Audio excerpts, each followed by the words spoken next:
Good morning, please take your seats. We would like to begin.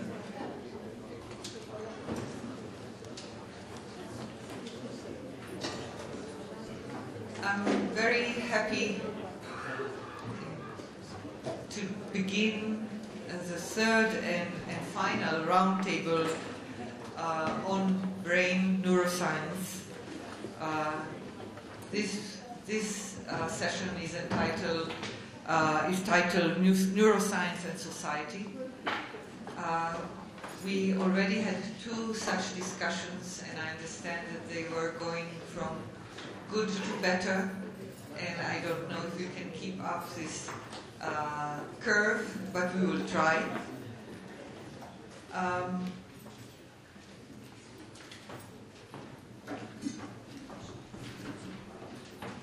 I would like, in introducing this roundtable on brain and society, or neuroscience and society, in introducing it, I would like to take my cue from the previous discussions. And I will begin with something that Professor Bert Zachman said both in his presentation here and in the festive dinner which inaugurated the Edmund and Lily Center for Brain Science. Professor Bert Zachman quoted the phrase inscribed on the gates of Plato's Academy in Athens. And I have several versions of this phrase. I will cite the full text as it appears in Plato's Republic. Let no one enter under my roof who is not a geometrician. Now, the connection that Professor Zachman made with this sentence comes from the common interpretation of this verse, that geometry is here interpreted as the possibility to develop and to train the mind towards abstraction from the visible world, so that the sense perception gives us some indications and some tools with which we work, and the ability to be, the training in geometry allows us to abstract the forms from the information of the sensibilia. I would like to continue with another Greek aphorism, another citation inscribed on a wall, and this time the aphorism which we are told by Pausanias was inscribed in the entrance courtyard of the temple of Apollo in Delphi. And this citation, this aphorism said, "Know thyself." This "know thyself" aphorism was a thread that went through philosophy and science throughout antiquity and the Middle Ages. And the understanding behind this aphorism, "know thyself," is that it reflects the ideal of understanding human behavior, human morality, human thought. In short, know thyself reflects the quest for individual consciousness as part of something that we, as we learn science, geometry or physics or whatever, human consciousness is what is our main, should be our main human quest. Brain research today easily falls into the category of looking for abstraction. This is the computation side. It also falls easily into, and we saw it in the many PowerPoint representations, and also in yesterday's roundtable, which unfortunately I missed. It also falls into the quest for aesthetics. The association of brain research with morality and ethics is less frequent, and this is what is the purpose. This is the purpose of the meeting today. Now, I've cited two aphorisms that come from Athens, allow me to move from Athens to Jerusalem. And to go to Job, the book of Job 28, verse 28, 12. I'll cite it first in Hebrew. HaChochma me'ayin timatzeh, ve'ayem mekom bina. Where shall wisdom be found, and where is the place of understanding? Modern science knows to locate understanding and intelligence in the brain, and I'll follow Idan Segev's movements of saying this is here, this is here. So we know ayem mekom chochma, bina.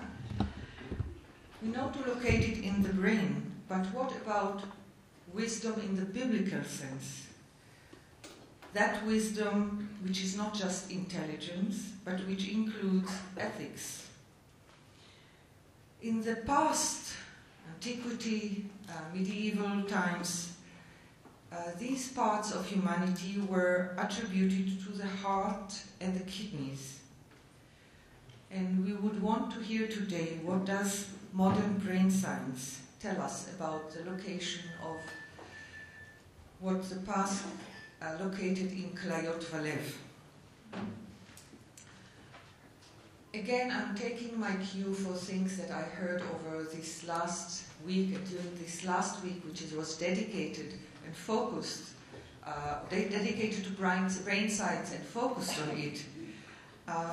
I learned a lot, and one of the things I learned was over Saturday night dinner. I was sitting at the table with a graduate student from the ICNC, Michal Yaakov, who explained to the people at the table the topic of her dissertation. And this is the transitions from sight to awareness. When do we realize that what our eyes see is a circle or a square? Now, this is not just a circle or a square. And then I move to something else which we heard over the weekend. One of the people who received honorary doctorate this week was Father Dubois. Father Dubois collects testimonies of people who either were witnesses or participants in the mass executions in the Ukraine and Belarus. People who were children then and who tell him what they saw. And the very difficult to listen to testimonies that he records. I think the most difficult part for me in what he told was the quietness and the non-emotional way in which people who either were witnesses or participated in these mass executions tell about it, as if they don't care or didn't care at the time. Obviously, this is not the case at some point because they have to speak about it. But there is a kind of even voices, and they don't have nightmares from this, and they tell about it. And as you listen to Father Dubois tell these horrific testimonies, you ask ourselves, were they actually there? What did they really see? And did they have a moral choice at the time? Did they realize, some of them were teenagers, some of them were young adults, did they realize what they were seeing? And again, another verse comes to mind, Psalms 135:16. Those who have eyes, but they do not see. The transitions from seeing things to the consciousness of what is the implications of what we see. And the transitions from that to taking a moral stand and speaking out with the daring that it involves is also something that brain research should treat today. And from the titles of the presentations of this roundtable, I hope that we will get, if not an answer to these questions, at least some thoughts on these questions. We will have 4 presentations, each one about 20 minutes, and at the end of the presentations we will have time for discussions and questions. So I hope you will be with us until the end, and we will have your input and questions. The first speaker will be Professor Chaim Sampolinsky, the director of the ICNC. I should say that I will present briefly each of the speakers, but I will not go into the long and impressive CVs that each one of them has, not to embarrass them, and also I think this is all in the website of the ICNC and the university, and you can see it. But just briefly, Professor Sampolinsky is from the Rakach Institute of Physics at the Faculty of Science. He started as a scholar of condensed matter, am I correct? And he's investigating cooperative aspects of information processing in the brain, focusing on the interplay between network architecture, neural dynamics, and computation. And the topic that the title of his presentation, 20 minutes, is Are We Free to Choose? Are we?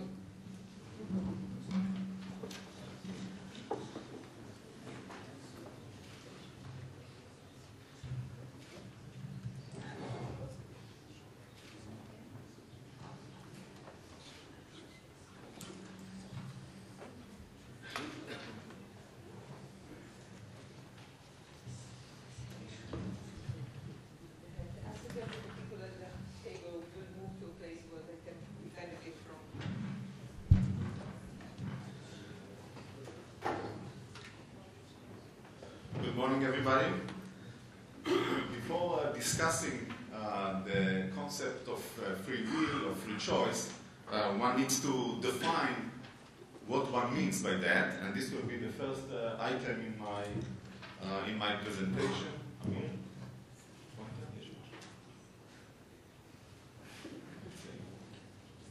This will be the first item in my presentation.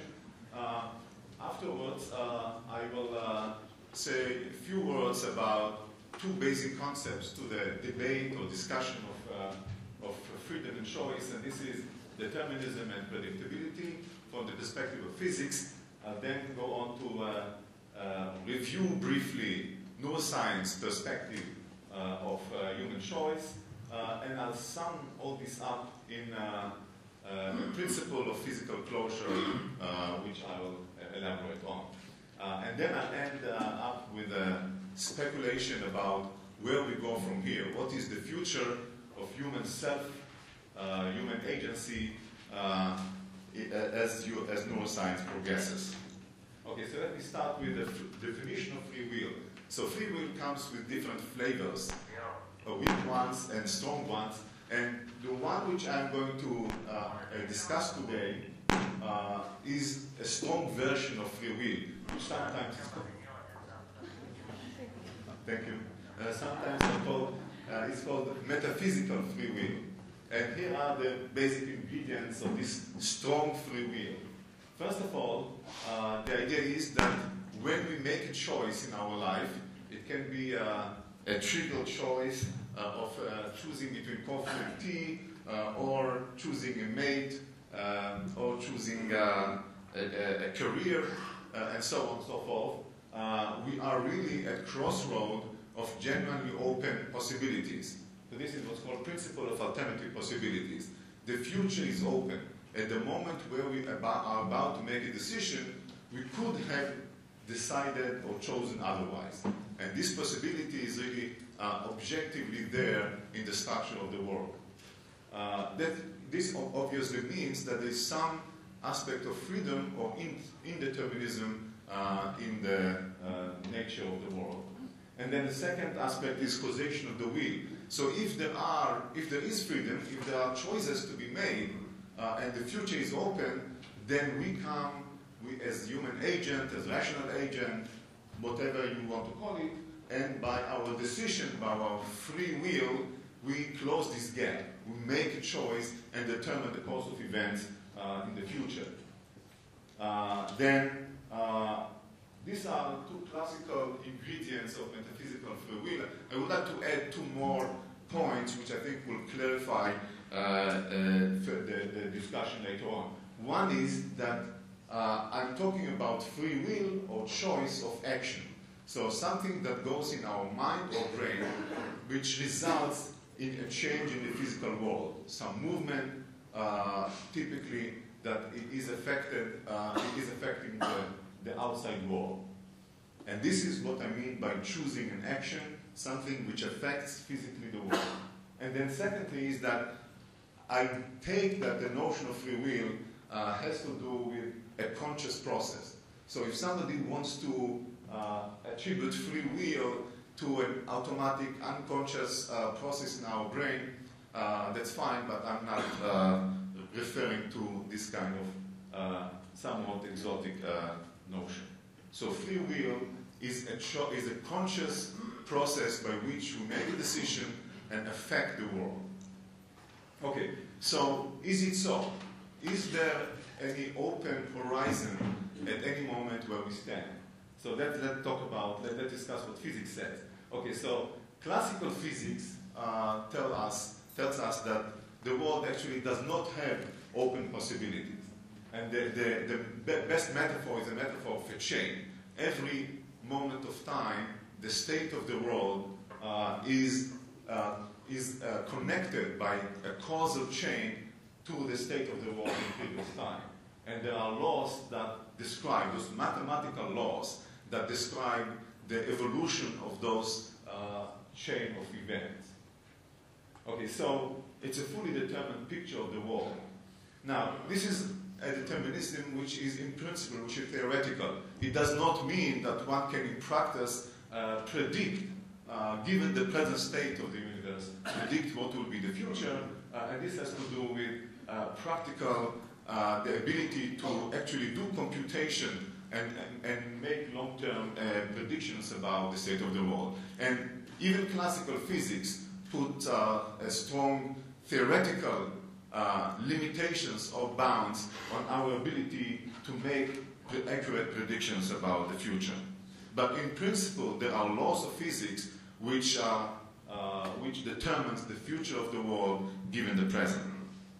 Okay, quantum mechanics disturbs this beautiful picture because quantum mechanics, according to at least the common interpretation, says that there are events on the atomic scale, microscopic events, which are genuinely random, which are not determined by the law. So even if you know everything that there is to determine about the present state of the universe, an electron, you cannot predict completely and fully what the electron will do in the next moment.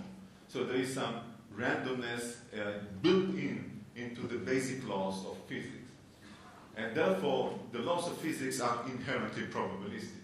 However, those are evident primarily in the microscopic scales. When you go to macroscopic scales, like ordinary phenomena that we are interacting with in our daily life, most of them are not sensitive to this quantum randomness. And therefore, we can fully predict the trajectory of our car, etc., etc.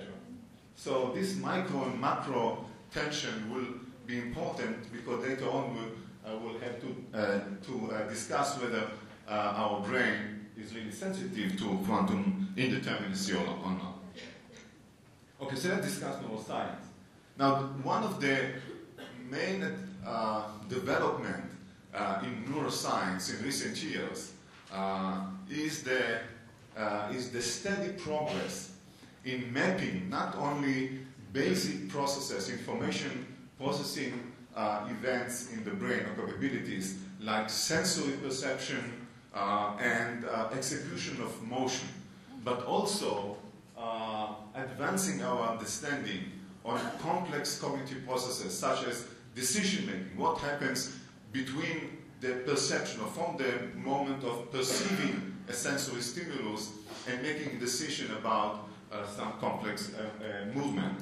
And particularly in complex situations where what to do is not obvious. For instance, maybe the perceived stimulus is ambiguous, or maybe the outcome of the action is not certain. Okay, and this has to do also with reward prediction, how the brain, how systems in the brain predict the future reward or the future outcome of actions. And the sense of volition by which we do certain actions and the lack of volition by which some other actions are executed. So I'm not going to give you a course in neuroscience, but Sarah mentioned the location of the Chokhmah. This is just a picture of kind of results that accumulate day by day from scanning of the activities of human subject and also animals. For instance, where working memory resides, or where the systems in the brain that monitor conflicts and errors, or future consequences of action, social and emotional processing, volition, etc., etc. Most of these high complex executive powers are in the frontal part of our cortex, but for instance, volition is actually, there is another region which is more in the back of our cortex, which is implicated in it. And the details are not important, but the geography of complex events is being mapped in increasingly accurate detail.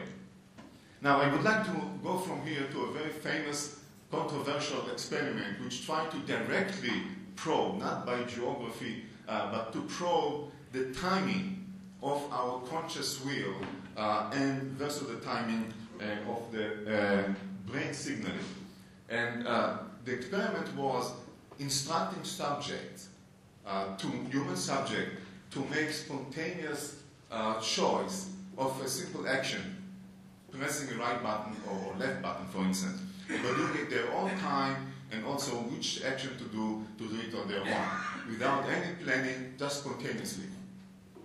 And the summary of Libet's result is given here. It was well known that there are electrical activity in the brain long before the movement actually starts. It's between 1 second or 2 seconds to half a second before zero, which is the onset of the movement. And this can be recorded by EEG about the start of the subject. And this was known well before Libet's experiment. But what was known in his experiment was that at the same time he recorded when the subjects felt that they are making the decision, they are aware or they are conscious of their decision. And surprisingly, this awareness of the decision occurred long after the brain already decided about the action. So zero is the onset of movement, half a second before that, onset of the brain signal. So the brain already decided about the timing of the movement, and also experiments show also the type of the movement, half a second before the movement, and 300 milliseconds before the subject was conscious about his own spontaneous decision. And finally, I would like to show you, just to mention a recent Science article about the feeling of, or the sensing of volition in movement, in which they found with human subjects where patients before surgery that by stimulating, by passing electrical current through different parts of their brain, they located specific discrete networks or areas in the cortex. When these areas are stimulated, the subject had the subjective feeling of intention to make specific movement, to move a hand or to speak. And if the stimulation was strong enough, the subjects were not only aware of their intention to move, but they were absolutely sure that they made the movement or they spoke without any outward actual movement that occurred. So we see here how neuroscience dissociate between the actual execution of movement and the feeling of agency and volition. So let me sum up all this with the following point. Neuroscience data cannot directly, any scientific data cannot directly make a statement about philosophical issues like free will, but they give a picture. And the overall picture is the following. Neuroscience data are consistent with the claims that all perceptual, cognitive, and behavioral events are caused by patterns of neuronal activity. So whatever you have, a subjective feeling or some automatic control of your perspiration, whatever it is that the brain controls, it is the result of some pattern of neural activity in particular area in the brain. Now, the stuff, the molecules, the atoms, the kind of things that actually are in the brain, the building blocks of the brain, are all the same as one that makes up all the biological tissues. And if you dissect them, then ultimately it's atoms, electrons, etc. that make up all the universe, the physical universe. Moreover, the laws that govern neuronal electrical and chemical signaling in the brain are ordinary laws of physics and chemistry. So if you have a pattern of electrical activity that determines some choice, and then the pattern evolves into another pattern, and you make another movement or some thought, etc., etc., the evolution of the neuronal activity in the brain, to the best that we know and can recall, is given by the same laws of electromagnetism and chemistry and quantum mechanics and statistical physics that is there in the entire universe, living and non-living. And finally, to the issue of quantum mechanics, most behavioral relevant neural events are insensitive to quantum indeterminacy. One has situation, extreme situation, like if you are at the night which is completely dark, without stars and moonlight, and you see a dim flash of light, you may be sensitive, your eyes and your brain, to the quantum fluctuations of the photons impinging on your eyes. But under most normal conditions, the activity of the brain, which is responsible for some action, has to do with enormous numbers of neurons which are acting together, and at that macroscopic scale, you are not sensitive, or the brain is not sensitive to the quantum indeterminacy. Okay, now, this is not new to those that are familiar with the scientific method and scientific perspective. But there has been a notion which came and still is coming again and again in the debate of free will, and in general in the debate of the reduction of mind to brain and mental to physical. And this is the notion of emergence.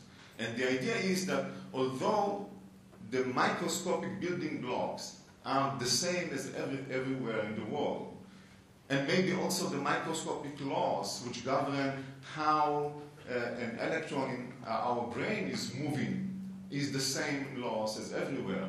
However, when the system gets to a degree of complexity and organization, such as the brain, then the phenomena that emerge from this microscopic world are new and are different. And to the degree that we cannot predict the macroscopic emergence of phenomena like consciousness and will and self, etc. So the macro acquires causal powers which are not given, which are not derived by the microscopic constituents of the brain. And this notion of emergence, of consciousness and free will as an emergence phenomenon of the physical brain is coming again and again, and it refuses to die. Now, in technical terms, this argument can be called as downward causation. Downward causation means that the higher level of organization acquires independent causal laws which affect how the current, the electrical currents, or the ions will be moving, for instance, in the brain. And to sum up this point, I would like to criticize this because in all cases that we know of, where we can understand what emergence is, this is not happening. Many phenomena in physics and biology are indeed emergent phenomena in the sense that these phenomena are not part of the phenomena that you will see in the microscopic building blocks. However, you can predict those phenomena from the microscopic laws, and they don't have independent causal powers. The causal powers of these emergent phenomena are all derived from the microscopic laws of the building blocks. Okay, so let me sum up my view of this issue perspective on the issue of mental and physical to say that only factors that cause or influence physical events are or can be reduced to the properties of the constituent microscopic elements and to the microscopic forces acting between them. So the causal powers are done by the macroscopic laws. And it's an amazing, miraculous unity of nature, that phenomena as complex as galaxies, as human mind, as bacteria, are all sharing the same underlying microscopic laws of nature. Okay, so a few words about speculation about the future. Okay, so there are many implications: human and moral legal responsibility, the status of values, religion, and so on and so forth. I would like just to say one word, and this is that it's interesting and I think it's intriguing to consider what does it mean for a human being to have a self, to have an agency in a world which is completely determined. When I'm about to make a decision, the outcome of my decision is predetermined by the pattern of activity in my brain a minute ago. So basically, all those aspects of our mental processing, conscious deliberation, reasoning, and choice are, in my view, forced upon us by the fact, not the fact that the future is open, but the fact that the future is unknown to us.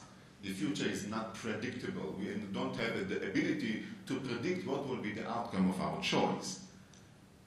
And this means that as neuroscience progresses, as the technology of predicting in real time what will be our action in the next moment, the logic of our deliberation, the logic of our conscious choice is going to be diminished. And this means that the more we succeed in predicting the connection between brain activity and our actions, the outcome of our actions, the less we will have the sense of agency and autonomy. So things are not, however, also gloom, because behavior will never be fully predictable, and that's physics guarantees us. And therefore, even in the future, 100 years from now, or 20 years from now, we'll have at our disposal the machinery to predict many of the outcomes of our actions, but not all of them. And therefore, my last prophecy is that the future human agency will be shrunk considerably horizontally. There will be considerable number of domains in which we feel the freedom and agency today, but will feel them to be completely automatic and unconscious in the future because of our ability to predict the future. However, those domains in which prediction will not be possible, we will be better in exercising our agency and self. Thank you.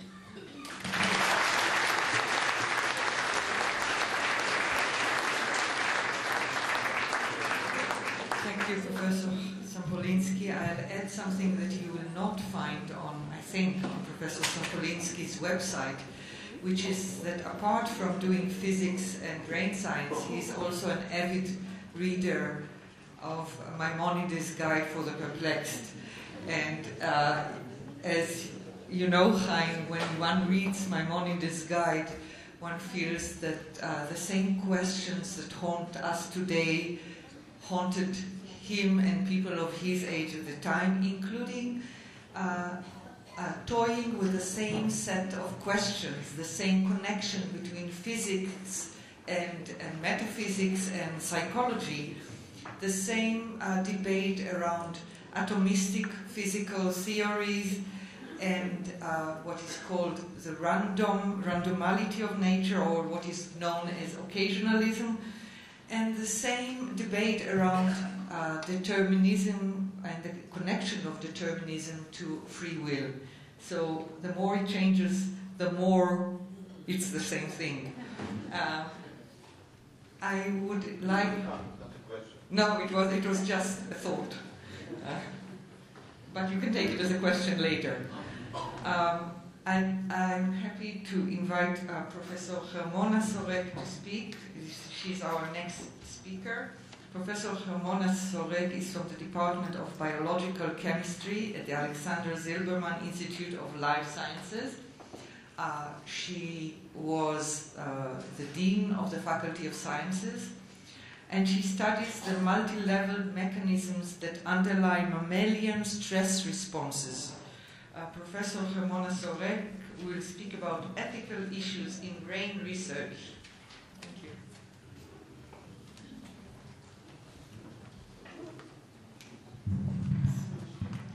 Thank you very much.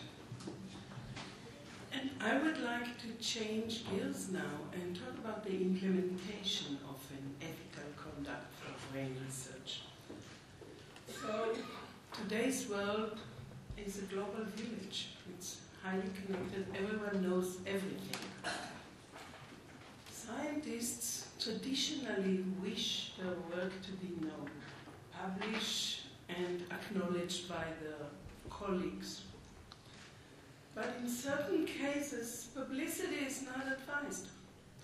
And this could be when keeping silent provides an important advantage to the scientist society, which I would like to refer to, when someone's right might be deprived if the findings are known, when delaying publication increases the prospects of utility, and when publication may empower unknown people or organizations with the risk of subsequent damage.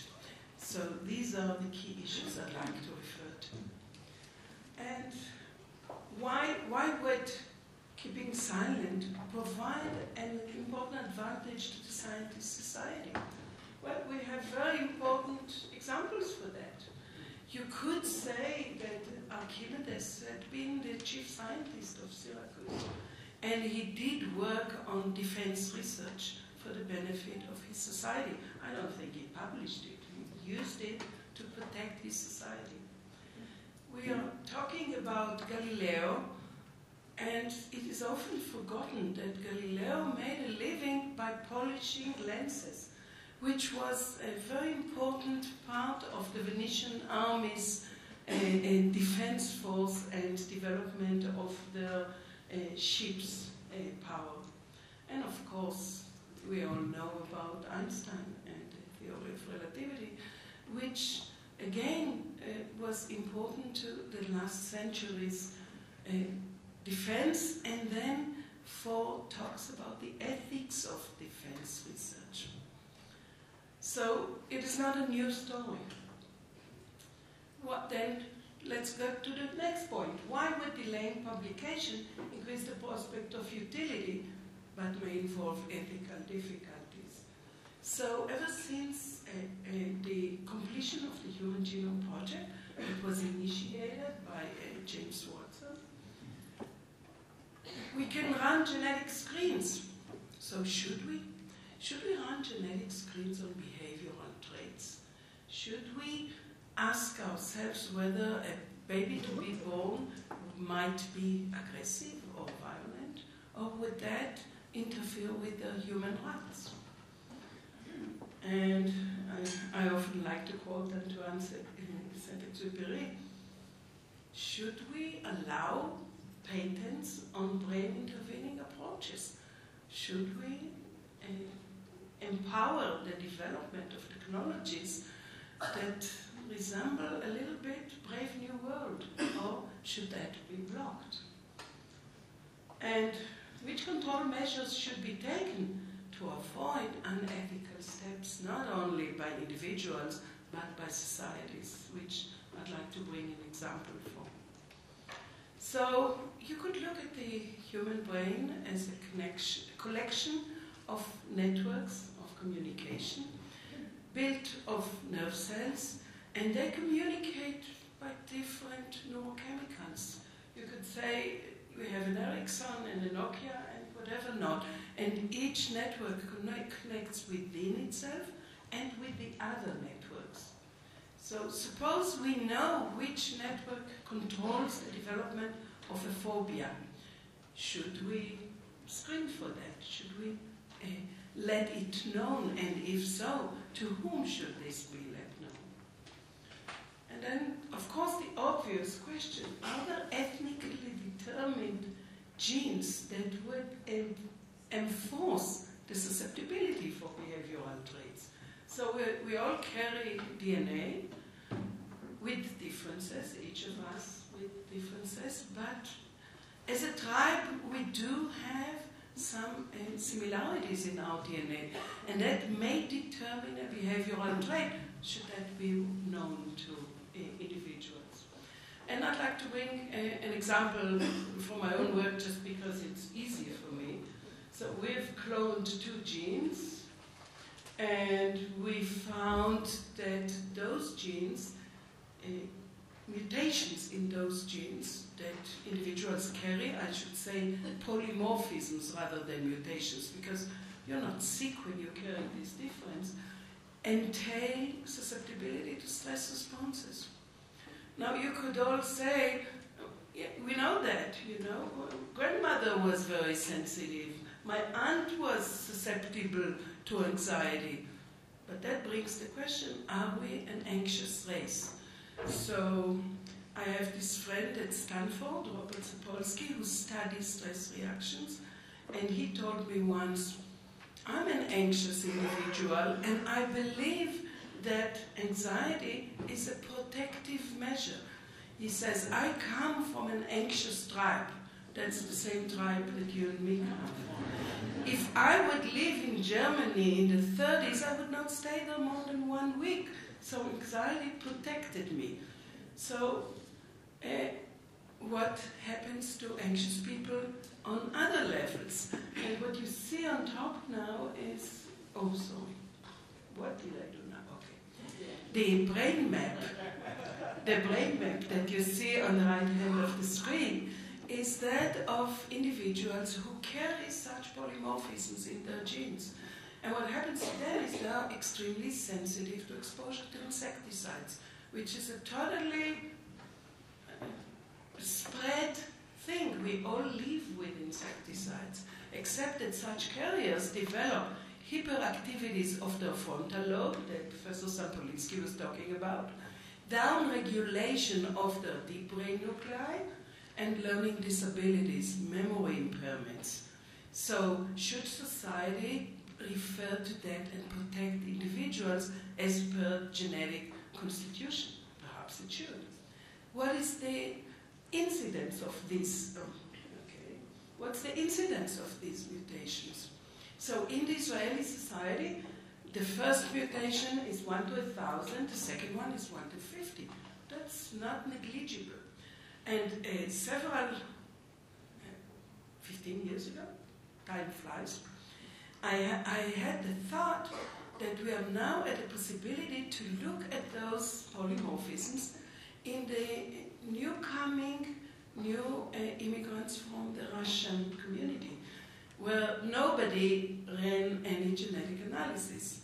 So I received a collection of samples from Caucasian Jews who immigrated to Israel in the 70s, and I gave a student in the lab the collection of samples, and I said, okay, this is a new project. We'll look now into the incidence of these susceptibilities in the Russian community. And he comes to me all upset and says, you told me you'll give me Russian samples and you gave me Iraqi ones. Why did you say that? He says the incidence of the polymorphisms is exactly identical. This is impossible. These are not Russians, these are Iraqis. So I sent him to the Museum of the Diaspora in Tel Aviv, and he learned a lesson in the history of the Caucasian Jewry. And what they say is, they were thrown out of Jerusalem 586 BC by Nebuchadnezzar. They all moved to Babylon. Today, this is Iraq. 1,000 years later, parts of that community migrated to the Caucasian mountains, where they lived in 2 cities, Tbilisi and Tikaishi. We could find the polymorphisms in these 2 cities. And they were the only ones connected by a paved road. And then in the 70s, that community came back to Israel with the same set of polymorphisms they left it. So here is for you the inheritance of susceptibility genes. So what about patents? I'd like to quote from Antoine Saint-Exupéry, who said the following. This is when the little prince talks to the king who sits on one of those stars, and he tells him, if you find a diamond that belongs to nobody, it is yours. When you discover an island that belongs to nobody, it is yours. When you get an idea before anyone else, you take out a patent on it. It is yours. And he continues, so with me, says the king, I own the stars because nobody else before me ever thought of owning them. True, this was said 60 years before people started selling land on the moon. But it was an original idea. And scientists, when they have a new idea, patent it because they want to protect the right for the benefit of their university, for example. So, can we change behavior and patent that? And I'd like to show you a mouse brain.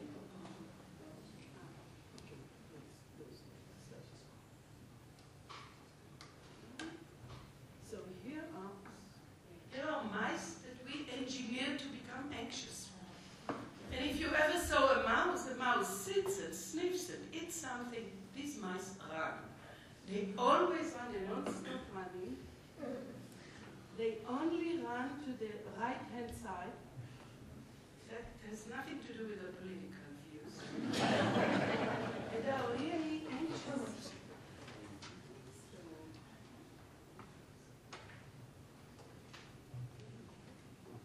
How do I get this? It's not my computer. Okay. So we checked whether this running,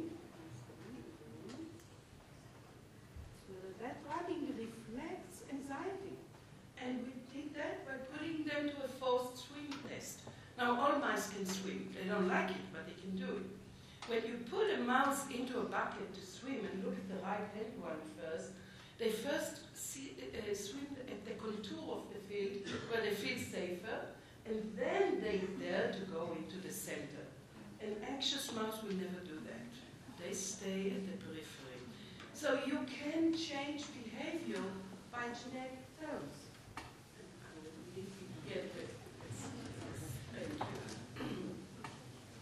Perfect. Okay. But would that be an appropriate thing to do? And I can tell you from my own experience, many years ago, a general in the US military told me, you've cloned a gene, now make a protected mouse, and as soon as that works, we'll have protected soldiers engineered. He really meant that. And I prepared those mice and I wrote a report saying, you can either have a safe soldier or a wise one. And that stopped that initiative, but it is not something that we should disregard. Societies may wish to implement steps that are not acceptable with us. And with that, I'd like to bring an example we all unfortunately know about. So, in 1935, based on the development of insecticides in the laboratory of I.G. Farben in Germany, there was a molecule was synthesized which by laboratory accident was found to be extremely lethal. This is tabun, it's the nerve gas. And as soon as that accident occurred, the German military took a decision. They moved every effort in the lab to produce this agent. And that was the initiation of the development of nerve gas industry. So, unfortunately, it didn't stay at the German alone. And today we know about terrorist movements who use such compounds. So there was a release in 1995 in the subway in Tokyo of the same compound, with the consequences of death and a lot of injuries that are sort of subdued by the Japanese government, but this is a very serious matter. And we know that our neighbors in the Middle East are producing the same compounds. So the ethical issue of who controls government for the benefit of societies is an extremely serious one. So, last but not least, I'm a teacher, right? So I'd like to share with you an experiment of analyzing results that are associated with the ethics of brain research. Remember, there was in 2002 an incident where terrorists took over a theater in Moscow. And the Russian military broke in and they released some sleep gas, they said, and they could kill the terrorists and took the people there out.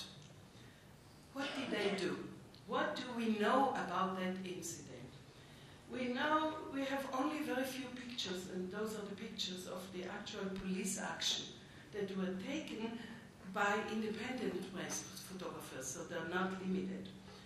And they were made available to the public. And what is surprising when you look at these pictures is two things. First, the police didn't wear anything to protect themselves. So they put a sleep gas, they said, but they didn't protect themselves from that sleep gas. And neither during the preparation for the action or during the rescue. You see, they're taking people out unprotected. The terrorists were put deep asleep. Okay? So they were totally unconscious. The police broke into the theater and they could kill the terrorists. A lot of the innocent people who were in the theater got sick from that procedure, but that again was subdued by the Russian government. So the question is, what was that sleeping gas? Is that something that every government can use? So, as I said, let's go together through the sleeping gases we know about and try to think, what is it? It couldn't be laughing gas, you know. Dentists use laugh gas and to all. But it doesn't make sense that this was used because it decays rapidly and you need very large volumes of that. This was a huge theater, so that does not make sense. Suppose, let's agree that this could not be feasible. What about halothane? We use this to anesthetize animals in our animal experiments. And halothane is very popular with animal experimentation. It still uses an anesthetic gas in Russia. The effective concentration is, again, 10.8% by volume, which is a lot. People get subconscious very quickly, but very shallowly. So it's unlikely that they could kill the terrorists by using this gas. So that doesn't make sense. Okay, here is another one. A memory erasing agent, QNB. QNB is a problem. It leads to psychotic states. So you see we're getting deeper and deeper into the ethical issues. People would lose control and they totally will forget what happened. But that does not happen rapidly. So it, again, doesn't fit the picture that we saw. And any use of this substance would be considered a violation of international treaties. So this is totally unethical in an official way. Okay, so what is left is the opioid system. And you can use things like morphine or heroin or the family of them to change the functioning of synapses, and more important, you can block that effect by another drug. And that starts seeming logical. Maybe that's why the police didn't need any protection, because they had some. So, okay. So our conclusion is that the Russian police used in that instance not a sleeping gas, but an immediate neuroinactivator, where the police had a drug that prevented the effect on them, and the lack of immediate treatment of the innocent viewers in that theater is the cause for their damages. And I'd like just to end by one final question. Are researchers ethical? That is, do people who do research get the credit for that? And I'd like to tell you about an example of Professor Lise Meitner from Berlin, who was very actively involved in the discovery of the nuclear fission, together with Otto Hahn, and then she became the head of the physics department in Berlin until 1939, when she had to run away for her life. She moved to Sweden, where she couldn't work because the Swedish physicists didn't believe in women as scientists. She did appreciate the opportunity to go on being involved in her research, but in 1945, Otto Hahn won the Nobel Prize and conveniently forgot to acknowledge the contribution of Lise Meitner. This is not the only case, but today the German academic community and the Alexander von Humboldt Society acknowledges that by providing research awards in the name of Lise Meitner. So with that, I'd like to end. Thank you.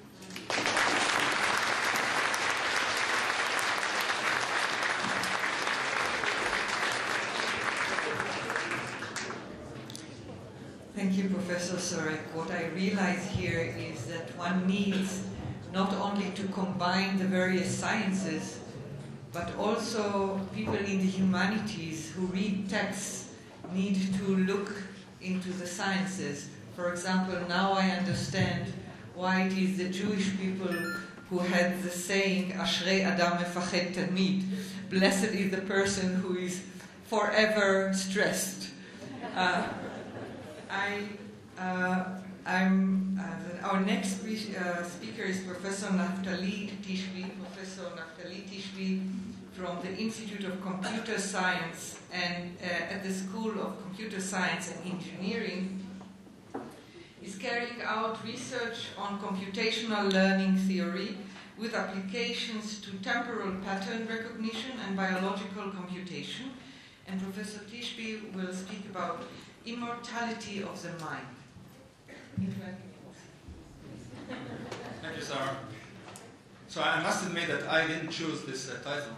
And I essentially was asked here in order to come and provoke you a little bit. So it's really a story that I believe in, but I'm going to take it to a little extreme, just to make it a little more exciting. So another title is really the future of what we call brain-computer interfaces. Where do we think this is leading us? And I'm really going to stretch my imagination and take you into what I believe is really an exciting journey that we're all actually going through today, even if we don't admit it. So we all heard about the brain, and of course we heard a lot about the cortex, this thin layer of rather new layer of neurons that is actually around something much more fundamental. The cortex is a rather new phenomenon. Our brain started deeper than that.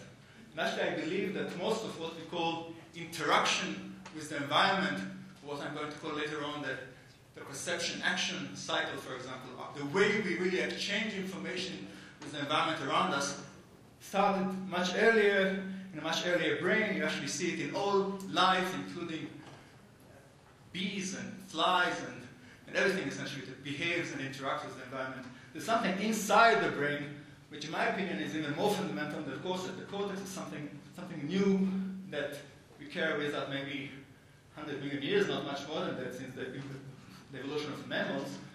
But really inside there are these two basic nuclei, the thalamus and the basal ganglia, which really are responsible for most of our immediate interaction with the world around us. And really, it's very well known that the brain is divided into two hemispheres, left and right. Actually, all our nervous system is more or less symmetrical left and right. What is less known is that the cortex, and actually all our nervous system, is really divided also frontal and dorsal, frontal and back.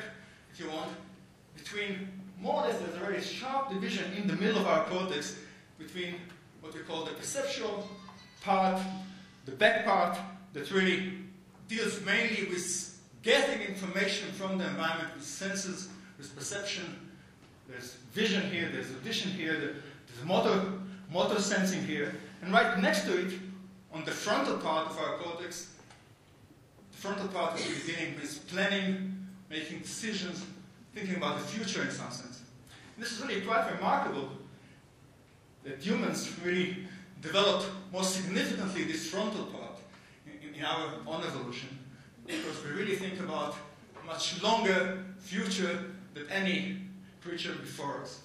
And to me, rather than zooming into the brain, as most of you have seen in the last week many times, looking at the specific mechanisms that actually deal with this behavior, I want to focus out, to zoom out, and to look actually at this cycle of interaction between the brain and its environment, which in my view, and not only in my view, is really what's shaping us. It's really this exchange of information in our perception on one hand, in our action and behavior on the other hand, which really makes us what we are. So, of course, we study this. We know that it's not one cycle, there are actually multiple cycles here on many, many different time scales.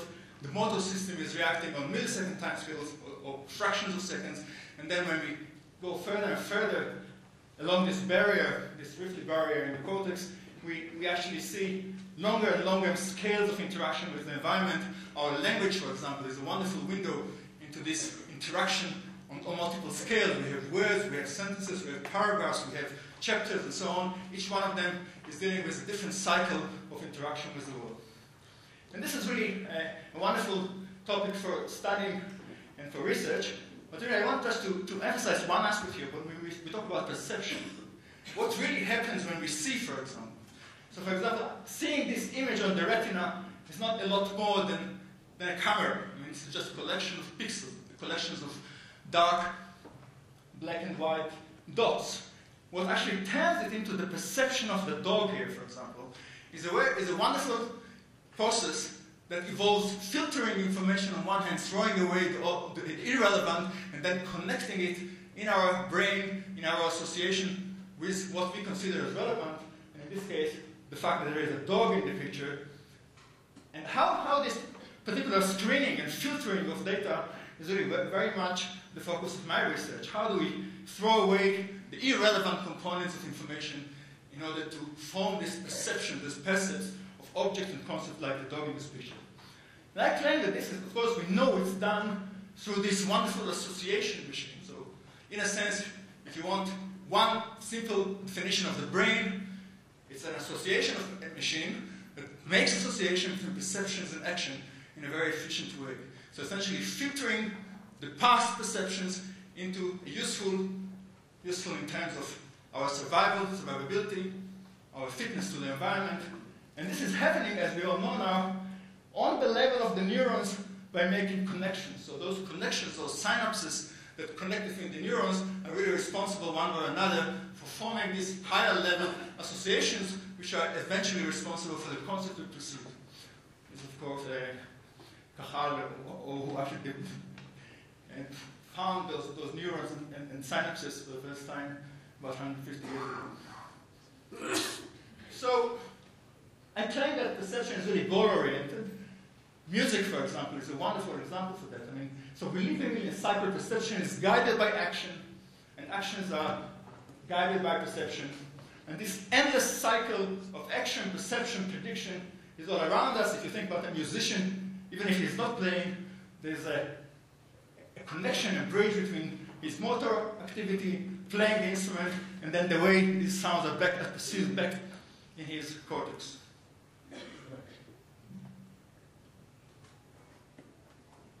So, okay, so this is very nice, and actually argue that what really drives this ability to interact with the environment is our ability to make predictions on various scales. I mean, on the ability to know what's going to happen. And what's going to happen is really driving our behavior on many, many different time scales. I don't have to convince you that without predictions, we would have been completely lost And it's actually our perception, in this case, the dog here, is based on somewhere a prediction that there's something important in the dog. So we see what we really predict to see, and we don't see anything that we didn't learn to predict. So this is really, in a nutshell, a very interesting theory, which I don't want to develop here. But the key for me is that the key essence, the fundamental quantity here, is something we call information. So this is just a caricature of the brain. The brain is collecting information from the past in order to make useful predictions of the future. And that's what it is. It's an information engine. Information association engine. But what is information? I mean, this word information is used all the time. But actually, we live in an age which is called the information age to some extent, and to a very, very, very, very good reason. Actually, there are two people, Alan Turing and Claude Shannon, which very specifically can be considered as the fathers of what we now call the age of information, which we, as I said, we're all living in. Some of you maybe not acknowledging it, but this is completely revolutionizing our world. Alan Turing, in some sense, is the inventor of the modern computer, and in particular the notion of universal computers, computers that can do everything. And Shannon was the one who showed us that there's something called information which you can really preserve, store, and communicate through, and actually across even very noisy communication channels. And these two people, especially Turing, really formed what we now call the computer, and computer science is just a direct descendant of Turing's thoughts.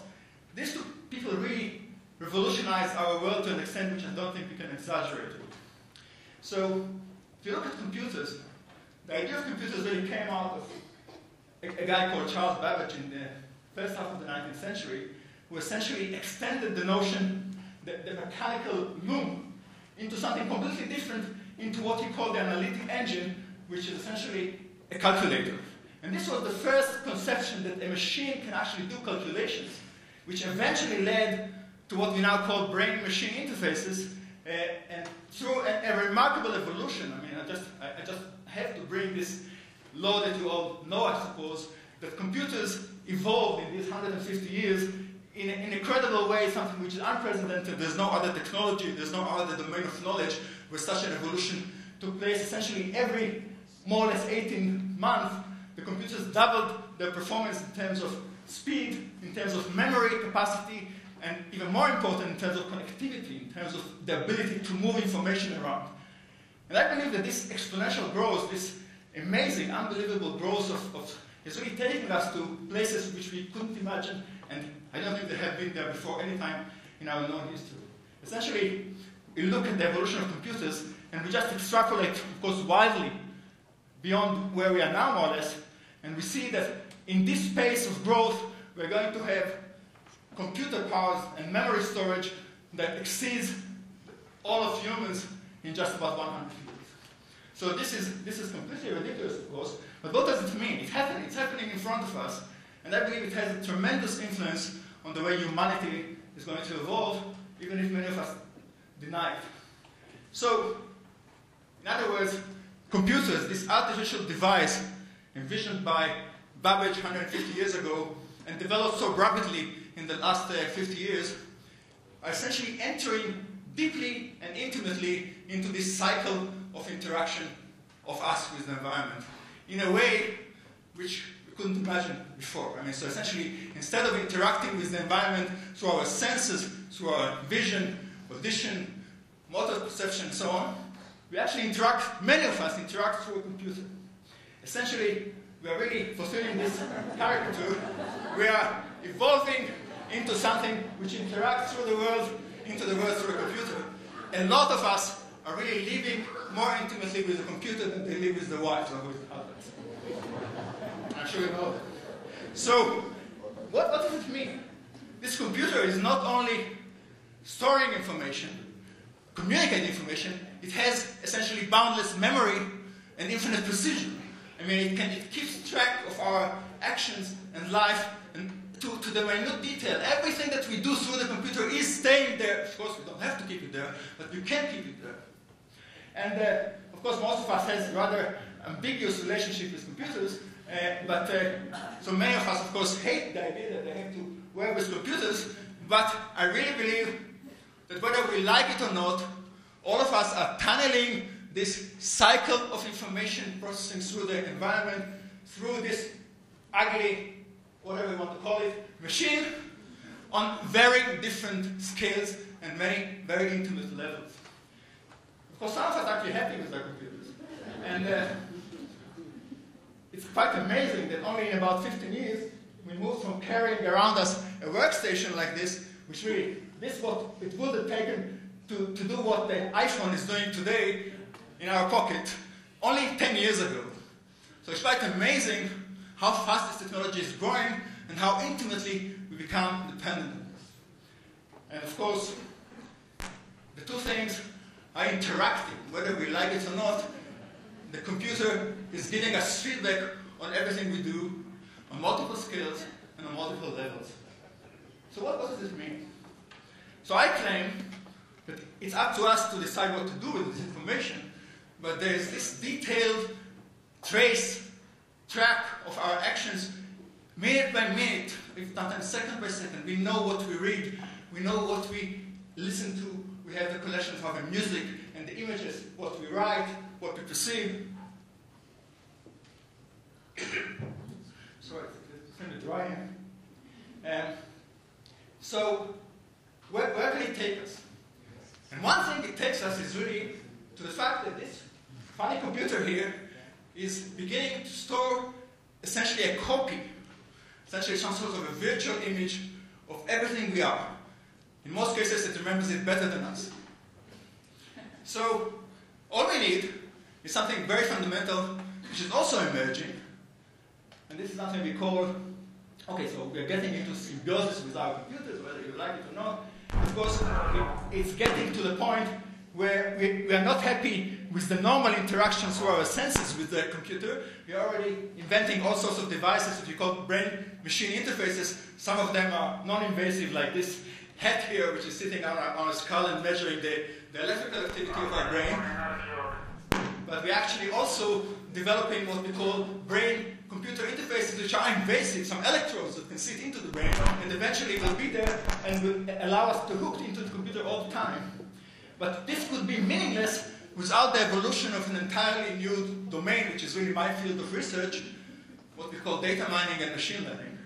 The fact that we can actually take computers and extract the relevant information in a useful way. I'll just give you just a glimpse of some examples. Of course, we all got used to the idea now that computers are the chess champions of the world. No, nobody is taking any fuss of it. Only 20 years ago, this would consider a heresy to say that. We are getting to the idea that computers fly airplanes autonomously and do it actually better than humans. We are almost there in terms of autonomous vehicles that will drive cars for us better than us, safer than us, and leave us time to do other things.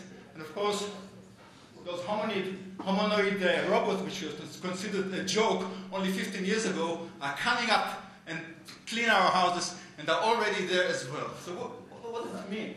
So this couldn't happen without this emerging technology of algorithms that really allow us to extract the relevant components of the information and use it in the most useful way for some sort of predictions and future, precisely as our brain is doing. And of course, in order to explain this, I have to give you a whole course. But maybe the most amazing phenomenon in this revolution is the completely unexpected control of this funny company, Google, over our life, which essentially, I hope that most of you know what Google is.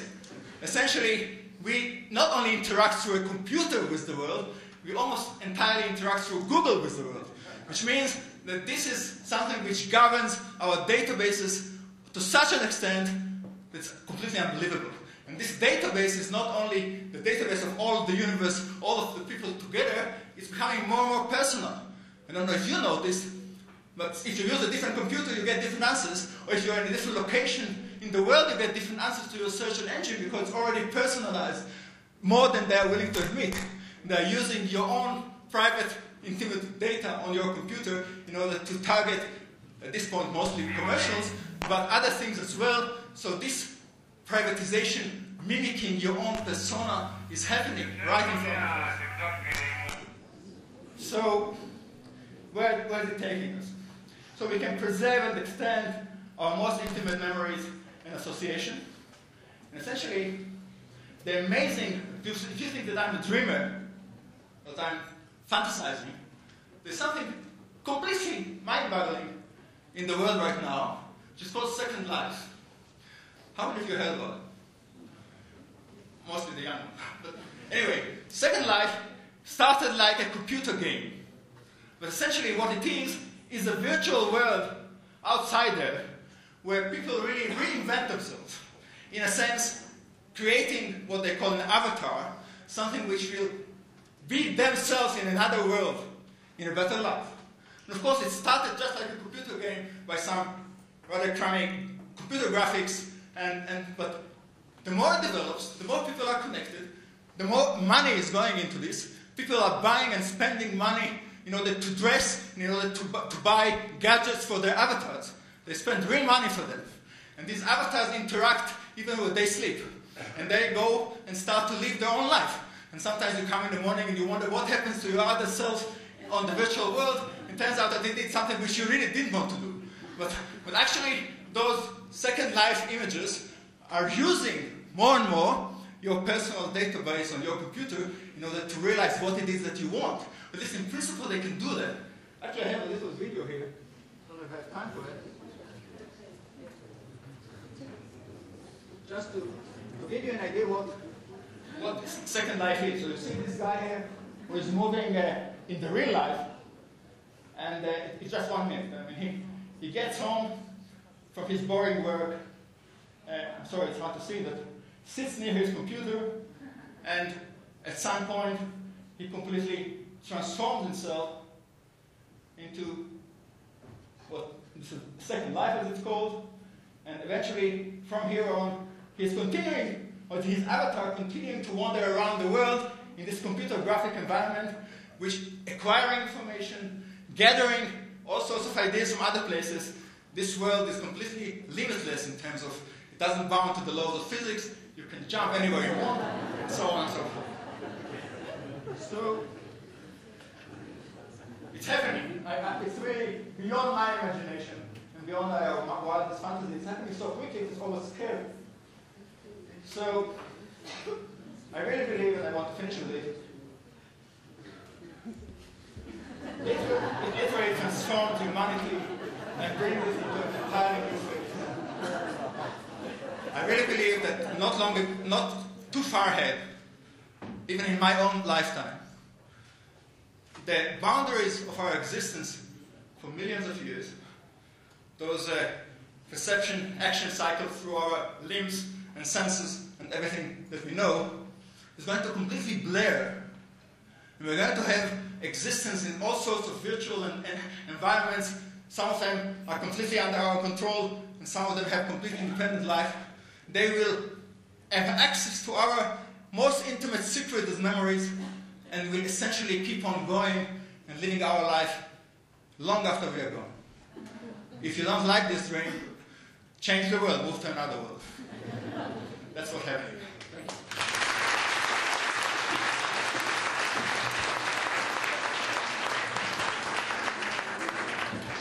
Thank you, Professor Tishby, and you will excuse me if I take an opportunity for, I can't resist the opportunity for a personal note.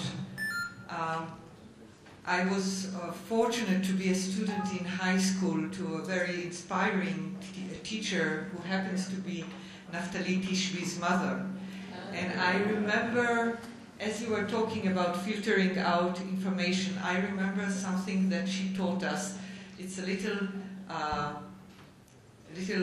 verse by, I think, Shlonsky, which teaches us how to write and how to consider things when we write. I'll read out a translation, a very crude translation, which I just jotted now, and then the Hebrew.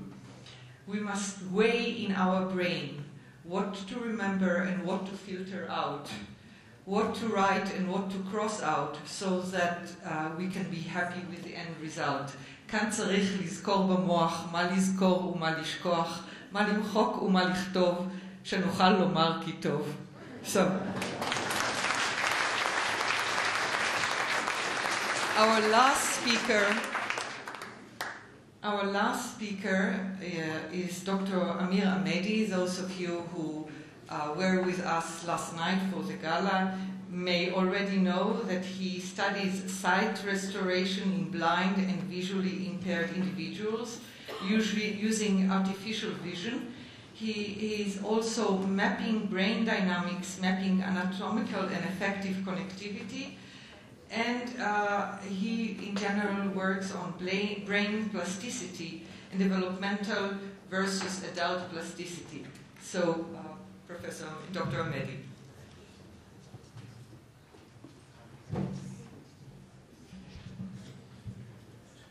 Okay, hi everyone, it's a pleasure to be here.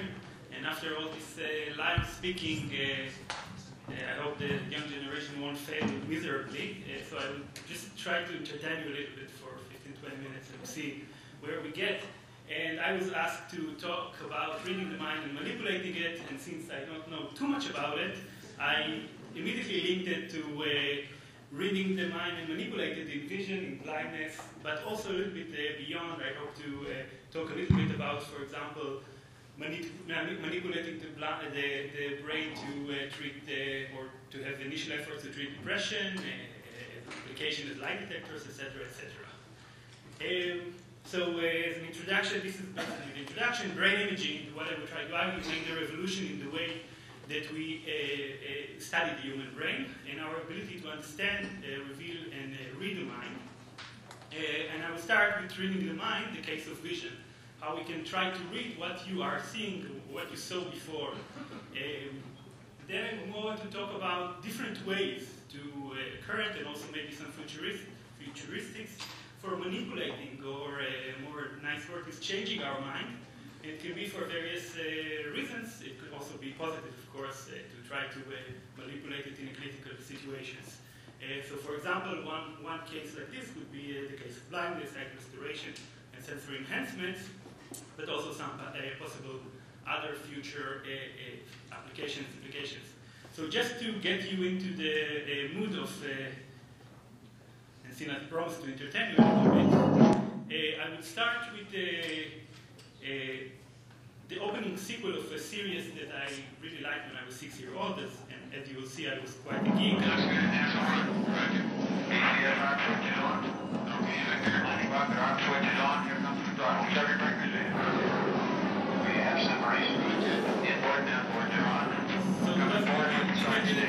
The series is called $6 Million Man.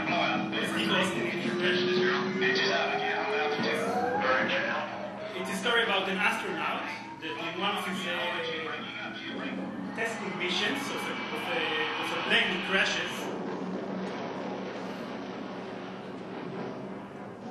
Steve Austin, astronaut, a man barely alive.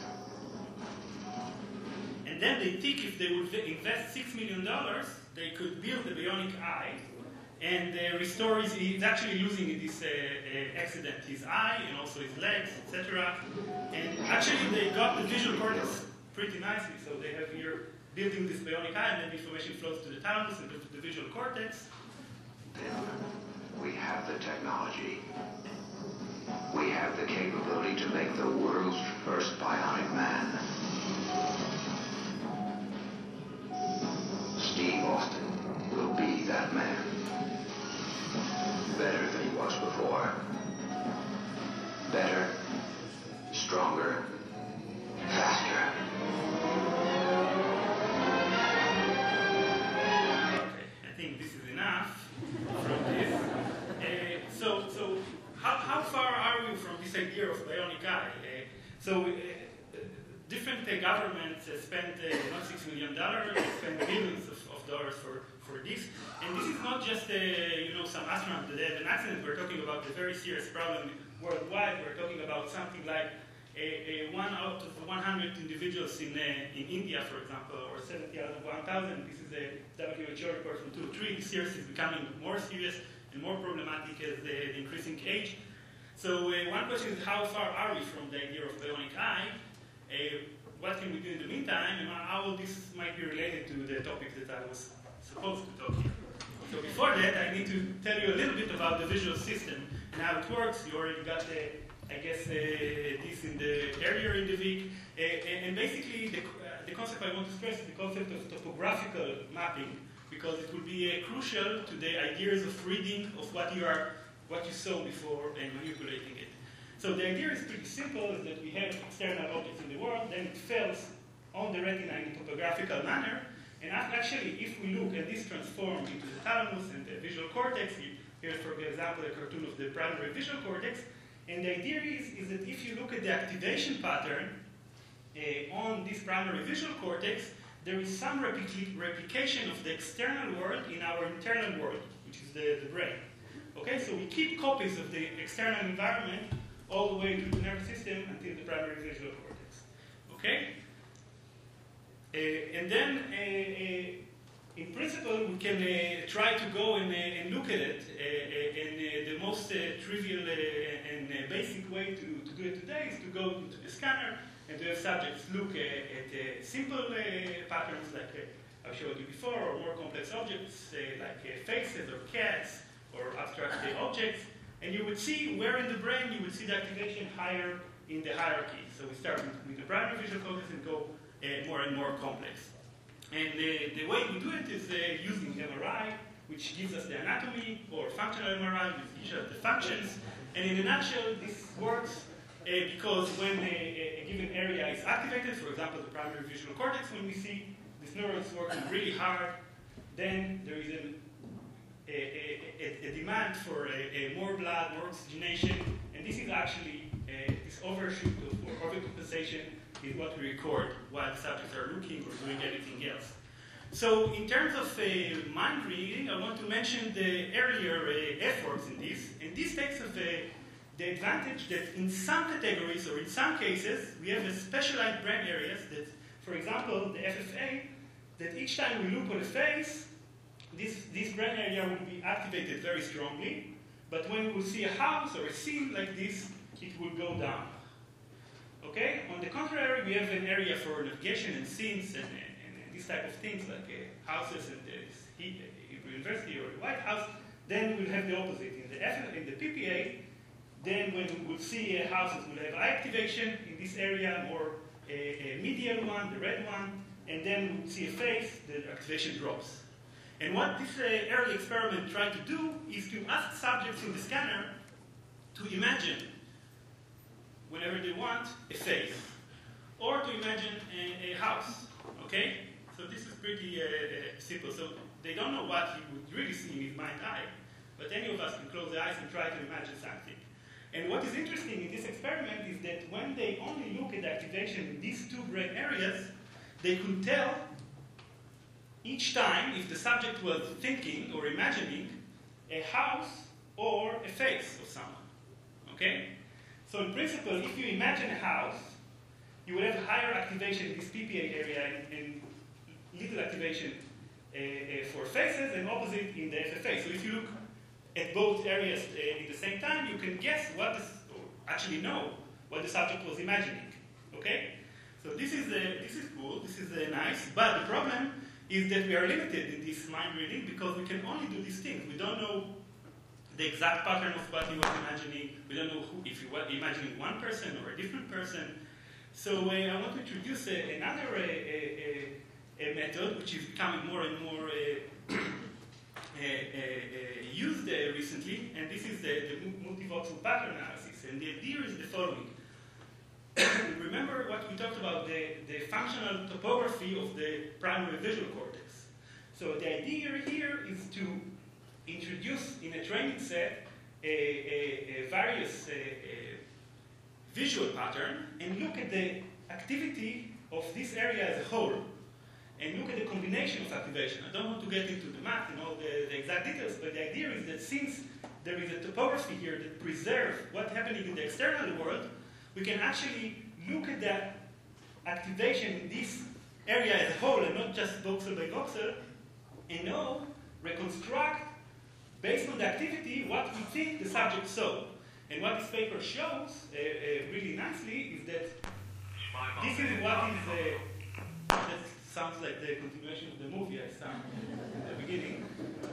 so we have here what was the brain activity, and actually this is what they saw while they were recording this brain activity. So the idea, and I don't know exactly how they were actually quite cocky, because they knew their paper is going to be accepted in Neuron, because they show the subjects the word neuron. This is their construction. So this is pretty cool. So in principle, in this type of evolution, the first paper was from 2000. Now 2008, we can use a 10 by 10 pixel resolution and know in certain cases what the subject is seeing without knowing what he saw, just by looking at the pattern of activation in this brain region. Okay? So let's summarize what's happening, what's going on here till now. So we have external signals or internal states, and it can be anything. It could be seeing a face, listening to music, speaking, moving a finger, feeling pain, feeling sad. Then we have this person doing this in a controlled way in the scanner and getting some kind of pattern. Okay? So this is the old-fashioned way to do neuroimaging. Now what's going on in the mind-reading experiments, in a way, is that we don't have this. We just have the subject doing something, we have the pattern, and if we know how the brain behaves and how to do the math, what we will get is an inference of what the subject was doing, or what is going on with it. Okay? And this sounds like a little bit like science fiction. Actually, I want to pose, not me, but suggesting something that someone else was suggesting, is that maybe if the internal state won't be seeing or being sad, etc., but the internal state would be the person is lying or telling the truth about something, if there is a different combinatorics in the brain, then we will know if this person is telling the truth or lying when he's there. And actually, there's already 2 companies in the States that are charging $5,000 to become a scan. Now, I don't want to evaluate them here, but I just want to mention one study from biological psychiatry, and they did this, at least the idea is cool. What they had for the subject is they asked them to steal. There was a room, and they had to steal, without telling, either a ring or a watch. Okay?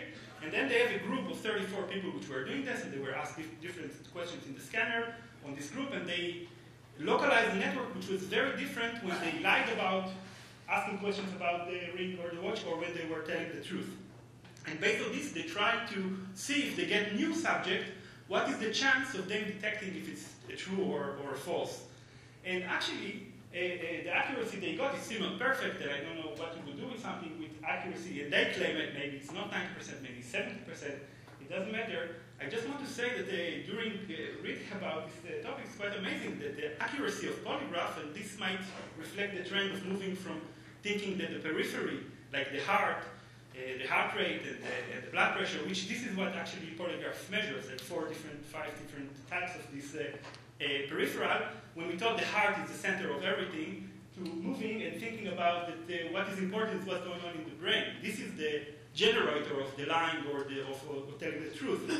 So maybe actually I was very surprised that the accuracy is so weak. 60% is just a little bit beyond chance. That this is might be one of the reasons which is not really used by the legal community. But if we are moving to 90% or 95%, or maybe if you are reaching 100% correct, what will be a consequence for legal questions, for security questions? If you're interrogating someone, etc., etc. So this is one direction, but this is a deviation. I still have a couple of minutes to talk about going back into vision and see how can we look at the problem of reading the mind and manipulating it to actually enhance performance and help individuals which are having given different clinical problems. So actually the idea is of the bionic eye, and the first efforts that are being done in the last decade or two are built again on this topography of the brain. Okay, so the idea is that we have an image, it falls on our eyes in a topographical manner, and then being transformed into the rest of the visual system until it's activating all the visual system and create the feeling that we are seeing, what we are seeing. And the idea is pretty simple. If we have some problem in the photoreceptors, so this bionic eye can only work in given situations, or in one of the layers of the retina, the bipolar cells. Maybe what we can do is implement a chip that will stimulate the retina directly, and what will capture the external world will be a camera.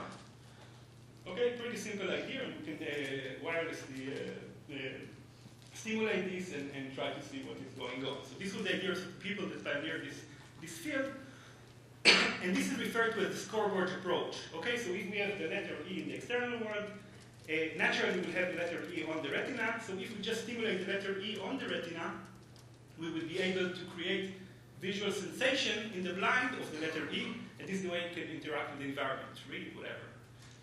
Okay, and the first experiments, this is for example from the Boston Retinal Impro project in which we collaborated at some point, did this experiment, implanted these chips. I won't show you the movies due to lack of time, etc., but they were able to generate a perception of light. So they would stimulate the electrode and get phosphine, a creation of light in the visual field to a blind person that never saw or that didn't saw for the last 20 years.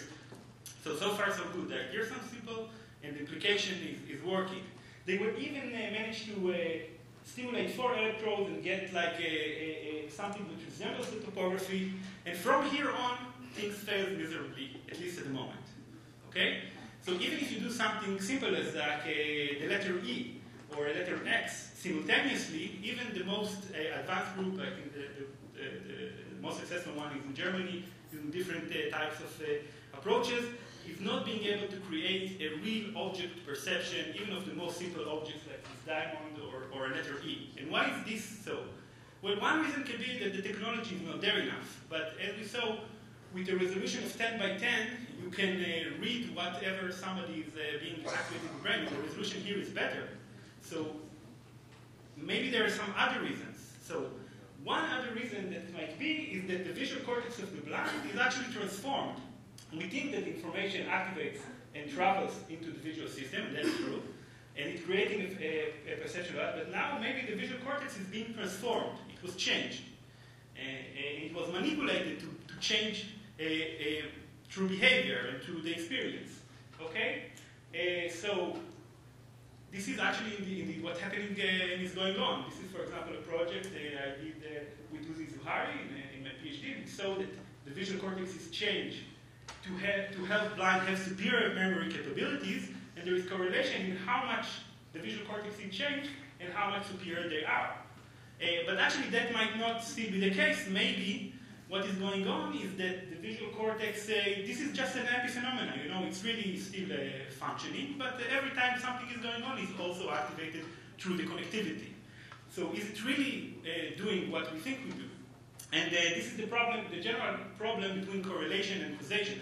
I think this is another main field in which it's very important that we think about manipulation or intervention in order to really understand what is going on in the brain. It's not enough to record, it doesn't matter what's your technique. If you intervene, you understand better. So for example, one example is the hangover. You know, if you wake up in the morning, there is 100% correlation between seeing and between having the hangover and having waking up. But actually the causation is last night. So one way to assess this is, can I have 3 more minutes? Perfect. One way to do it is using intervention techniques like TMS. So for example, here we have this machine that can inject currents to a pretty large area in the brain and manipulate what is going on in the subject. Okay? So for example, this guy is trying to read from page. And then he has these currents injected into his brain, and he can't get the word out. Okay? Hard to say the words. Just couldn't get it out. Couldn't get it out. And I don't want to get into the details, but actually what we can do is to manipulate the brain and see what is going on. And using this, we can see that indeed the visual cortex is completely changed. But what is the implication of this? The implication is that if we can modulate the the brain in general, this is another technique of manipulating the brain And actually, there is indications that this type of manipulation, if you repeat it many times, will create plastic changes in your brain. And it's already had an FDA approval in the last year to treat depression by changing the balance between two regions, the lateral prefrontal in the brain. Another reason which this didn't work, the bionic eye concept, is that actually, like Professor Tichy was mentioning, we are not a camera. I might give you the impression that we are a camera. There is the external world and there is stimulation, but we are not. One quick example is these images. If you are seeing it for the first time, how many of you here see black patterns on a white background? Just raise your hand. So most of you, right?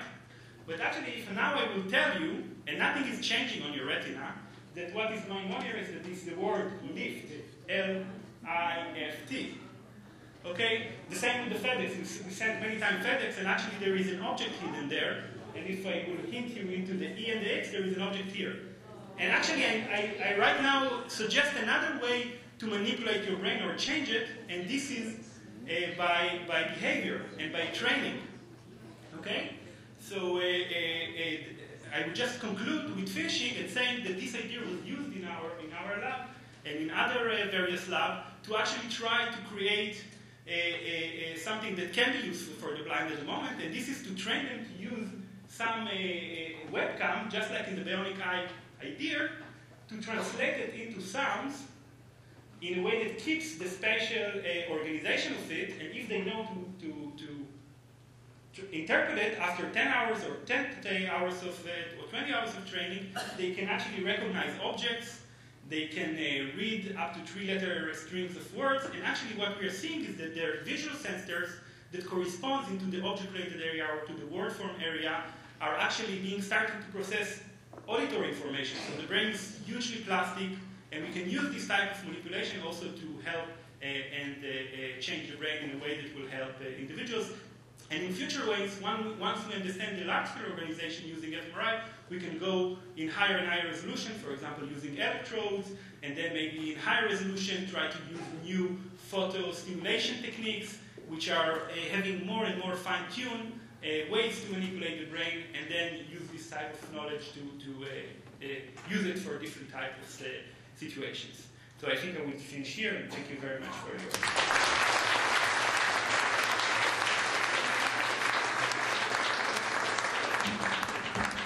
Thank you, Dr. Ahmedi. I think you can see here the generational gap. Geeks of my generation read Jules Verne and the adventures, the science fiction they had, checked the planet and the universe. Geeks of the younger generation, their adventure is the mind, and as we can see, it becomes less and less of a science fiction. I'm very grateful to all our participants, and since we are running a bit late, we have about 15 minutes for comments and questions. Those of you who have comments and questions, please be brief so that we can leave time for others. Yes, please. Yes, does chaos fit into the question of the lack of predictability? You feel that a combination of chaos and quantum mechanics, that maybe quantum mechanics does matter in the brain because of the influence of chaos? Could this have some solution to this problem? And then, that's a question. And we've commented with all of the very interesting fine words that you said, but the bottom line seems to be that there is no free will. We are unable, and forever will be unable to make decisions. But we really know now, determine now what I will do tomorrow. First of all, about chaos. Chaos is definitely a potential important player in neurodynamics, and this is part of my statements about the fact that there are limits on predictability of neural activity and therefore also brain activity. There is also a possibility of, at least theoretically, of amplifying quantum fluctuation through chaos. This is something which I and others have been thinking about or talking about it. To this day, nobody actually has came up with a model that convincingly shows it. But in my view, whether the impossibility to predict completely and accurately, in the full sense, the future behavior, whether it's coming from quantum origin or not, it is not so important. What is important is whether we will be able to make predictions, reliable predictions that will affect our own thinking. And your second question was about free will, whether we have it or not. The free will in the sense that I defined at the beginning of my talk, that the future is open and we are making by conscious agency decisions that not exist. Thank you. Any other questions? Yes, please.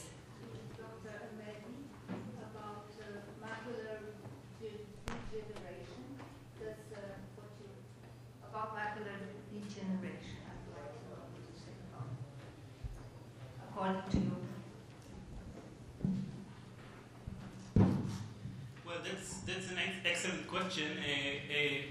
The problem with macular degeneration is that we lose the fovea, the area that is most relevant, for example, for reading or for recognizing faces. And the results from the last, and the beauty in the sensory substitution approach, which I think the ideas were there for more than 20, 30 years, but the technology and the way to interact with the individuals, etc., was not there in our understanding of the brain. So I think there is a big jump in the last years. For example, in the last 2 months, we were able to train in 10 or 20 hours of training blind individuals to read. And I didn't have time to show the movies, and there is relevant changes in the brain, and this is blind that are completely blind. So the beauty in the sensory substitution approach is that it doesn't matter from what you are blind or how much did you lose. If you lose only the fovea or you lose the entire or just the periphery, like in tunnel vision, it might assist you to enhance your ability. So yeah, definitely it's one direction we're going to try. We started with completely blind because, if you convince with completely blind, of course you can implement it also to people with some partial problems, but this is actually an increasingly serious, more serious problem as the average age increases and the numbers are increasing. So it's definitely something that might help in some situations. Yes, please. Yaakov Folkerman. I was very influenced by the books of Clifford Stoll, if you're familiar with them. He's a computer expert who wrote books about the dangers of computers. And offhand, hearing this wonderful session, my feeling is it's like the traditional Jewish Hasidic and literature dispute, or the philosophical and mystical dispute, over whether knowledge and keen intellectual analysis is a very important part of the human being, or it's something of secondary importance. And Stoll mentions the dangers of computers taking over actual experience. I mean, he quoted classes in Arizona where they wanted to tell kids about a mesa, about 10-minute ride away. And instead of taking them there to experience it, they showed them on a computer all around. So what comments do any of you have on this issue of something like human love, wonder, connection with God? How is that affected by this huge supply of information, which, like in Germany, can be used for the most destructive purposes whatsoever? Well, that's a tough one. I'm not sure I can address all the issues you mentioned. All I can say is that, as you said, information has value and it depends on goals. And it's our duty and task to keep the goals right, in some sense. I mean, so like everything else, we can use information for good and bad. Like anything else in science, I don't think the morality is part of it. But that's a really entirely different session, I suppose. Yeah. Yeah, so the ability to choose is really, I leave it to Chaim. I don't know. I still believe in some sort of free choice. At least it's a good illusion.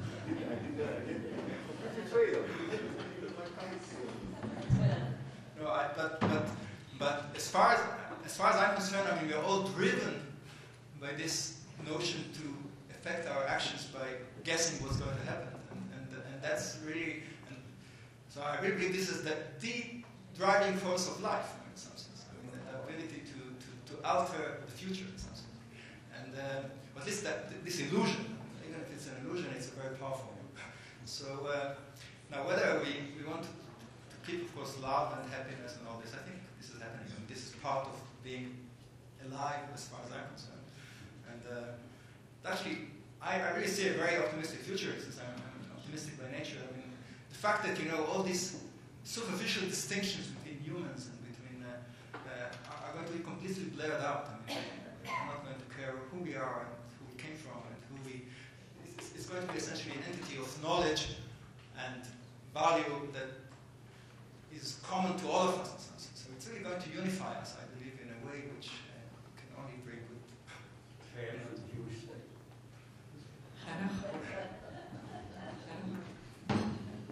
We already heard from Chaim that there is no free will in first life because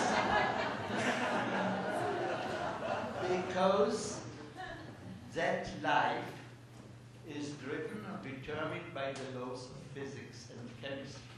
Now, can we imagine, in the line of what we heard from Tari Tishby, that there would be free choice in second life?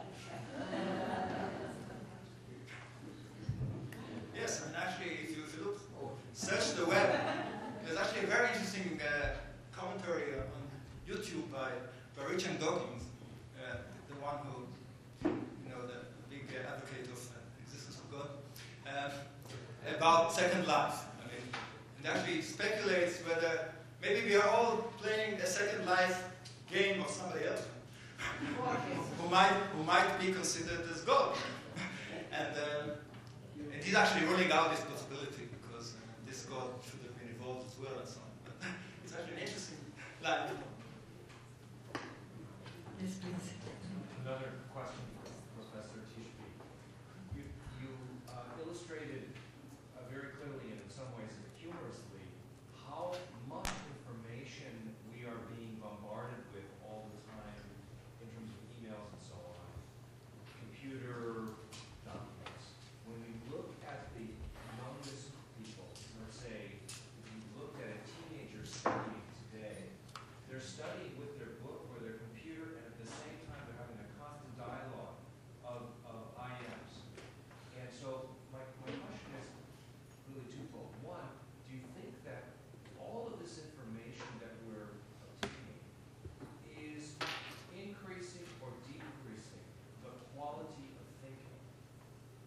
And secondly, how do you see thinking, the quality of thinking being impacted, because you have to be right, that how do you see it being impacted in the future, because you must be right that we're only going to get more information? Well, it's another morality question, I suppose. But, I don't know if it's increasing or decreasing quality. It's definitely changing.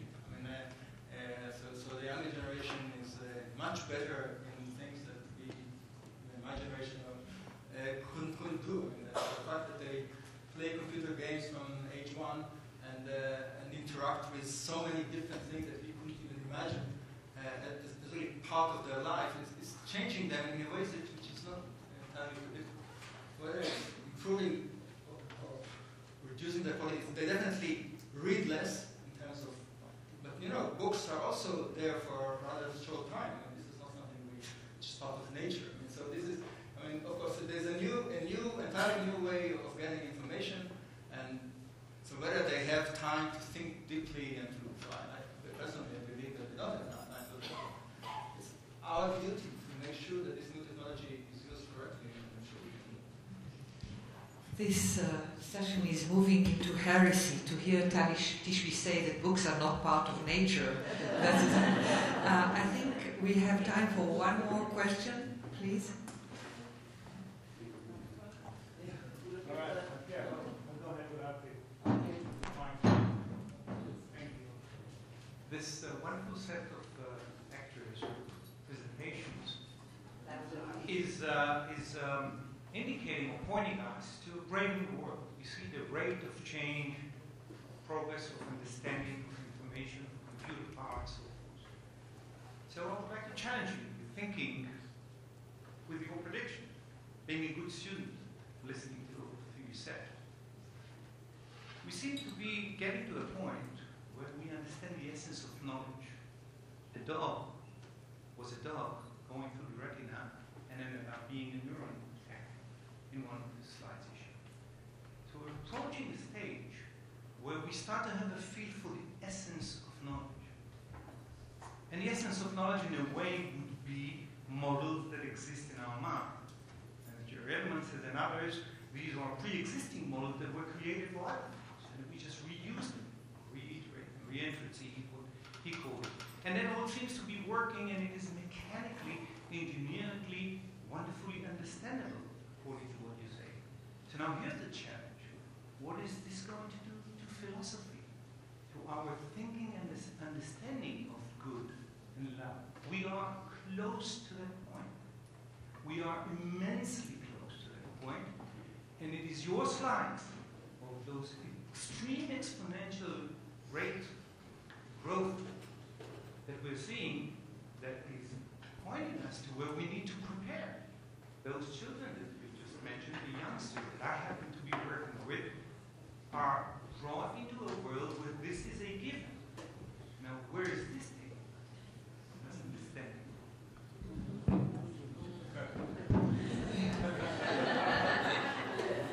I'll try to take this challenge into another angle. So I have this grandson who's 8 years old, and he's playing with his computer. And he's building a city. And he shows me proudly 2 blocks of buildings. And I say, Tom, this is really nice, but how will people from that part of the city get to the other part? Didn't you think of building a road? And your Tom says, but Grandma, I cannot build a road because I did not yet investigate how to do that. I need to strengthen the academy first. Then I will know the best way.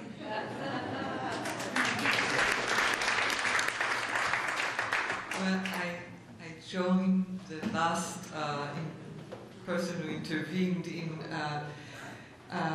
applauding the wonderful battery of participants we had here. And I think that this is a wonderful example of what brain science at the Hebrew University can be. We will be looking for the next symposium that the brain circle at the Hebrew University, the center at the Hebrew University will produce. And thank you all for being here.